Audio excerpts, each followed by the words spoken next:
we are going to begin at the beginning, truly the first show that the Nerve ever buried. And I mean buried. I will give our little show, it was such a baby at this point. It was maybe 3 months old, but we had taken a battering ram to the poorly constructed piñata that was Sarah Jessica Parker's. And just like that, made all the sweeter because she was doing all these media rounds about what a freaking piece of art it was. Okay, first, we are going to look back at our first collective mourning session together. This was a moment for all of us. Here we go. Troublemakers, we gather here today to mourn. Actually, it's a celebration of bad art that we're all going to be freed from immediately. It's a true Nerve ending. The cultural abomination that is, and just like that, has been taken out back and shot finally. For our proceedings today, I have come with the smallest bouquet of dried flowers, which I think is befitting our sprightly 900-year-old heroine. And I'm going to light an in memoriam candle from our remaining fucks matchbook. Safety first. Well, this light is the metaphor for this show, right? It's not lighting properly. All right, we'll have to deal with that later. And before we begin, a nod to our troublemaker, Jennifer. The woodshed.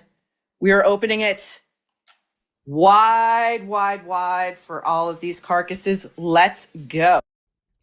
Okay, and I also have to take a moment to say yet another hello to troublemaker Jennifer, who after sending that absolute work of art that we hung on our very first live stream, I believe we hung it on Emmy night. She put together this, it's almost like a decoupage. Jennifer, correct me if I'm wrong, email me. This decoupage of the woodshed with me standing guard. And then after that, she outdid herself. Jennifer sent another part. She built a whole other wing called the Kennedy wing and consulted with me on it. And it hangs in a pride of place in my personal library. So Jennifer, thank you for that. Now, if anybody who is a late comer to the Nerve, and like how late can you be really? We're only like 9 months old. This is one of the scenes that we took apart on And Just Like That. This is seared into the frontal lobes of anyone who had the misfortune to see it. And remember, SJP was busy making the media rounds, her prissy little self, about, oh my goodness, what a piece of art this was. And she and Michael Patrick King and everything they did to just make everything, all about these women who had like come into their own and were completely finally mature at the ages of like 800, 850, and in Carrie, a sprightly 900-year-old heroine who for the very first time is engaging in phone sex with the rekindled romance that was a non-starter from the very beginning. And this is Aidan. They desecrated the character of Aidan again because no man can resist the charms of our sprightly 900-year-old heroine who none of us, and I promise you none of us, ever wanted to see. And really what we're watching here is Sarah Jessica Parker, because as we all know, she has morphed completely in like a body horror epic for the ages into Carrie Bradshaw.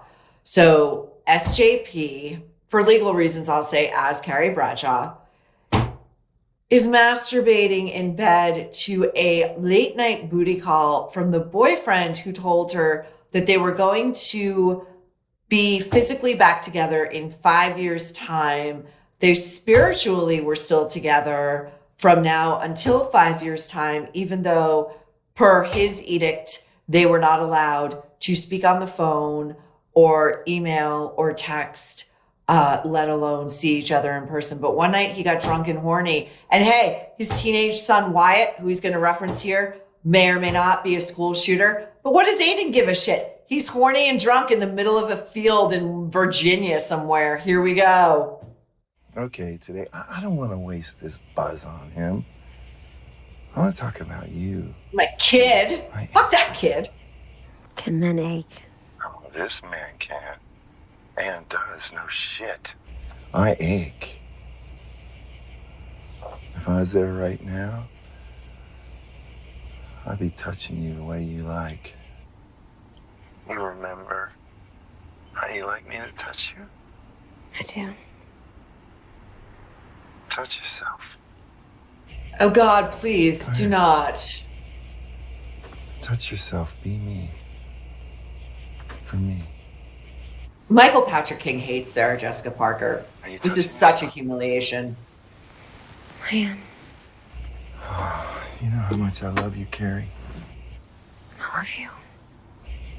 So to every guy who ever made a booty call like this. I'm right there with you. What happened? Oh my God. I killed myself. I hit the horn with my knee.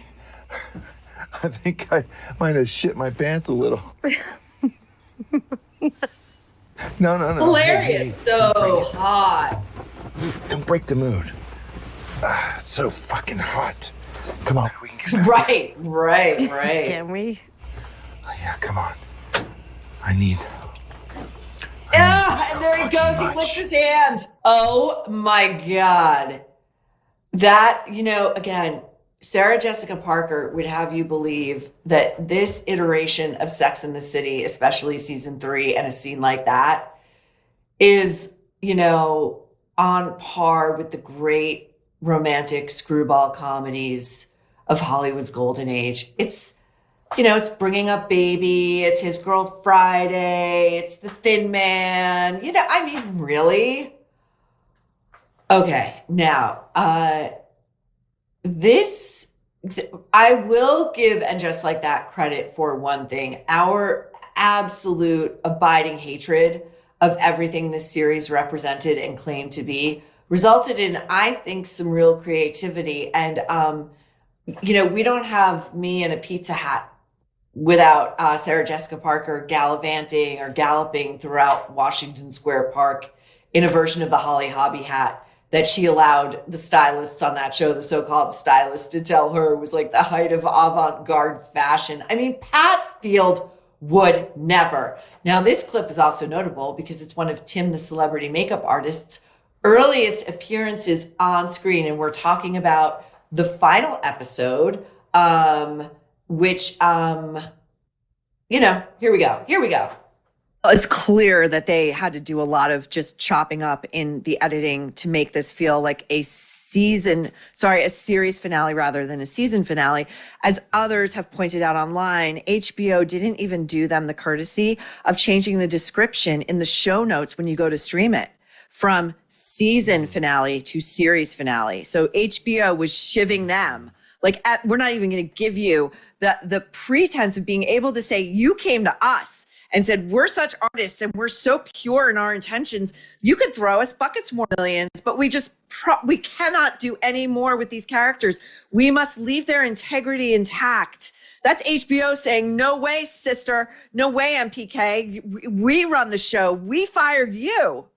Now, in the wake of that, there were reports that Sarah Jessica Parker was furiously trying to shop And Just Like That to any network, cable, basic cable station or streamer that would have them. And as far as we can tell, those efforts went nowhere. And in case Sarah Jessica Parker is still wondering why, we are going to show our final nerve clip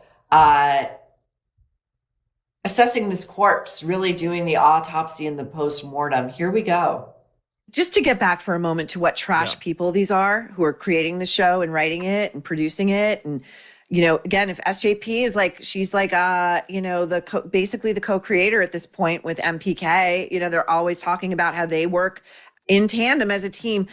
Describe to me the decision. Again, this is an FU to Cynthia Nixon, I believe. So the toilet overflows after one of the guests. We see what was floating in there. The toilet then overflows. We cut next to Cynthia Nixon in her very expensive Thanksgiving outfit, on her hands and knees, cleaning up the bathroom floor.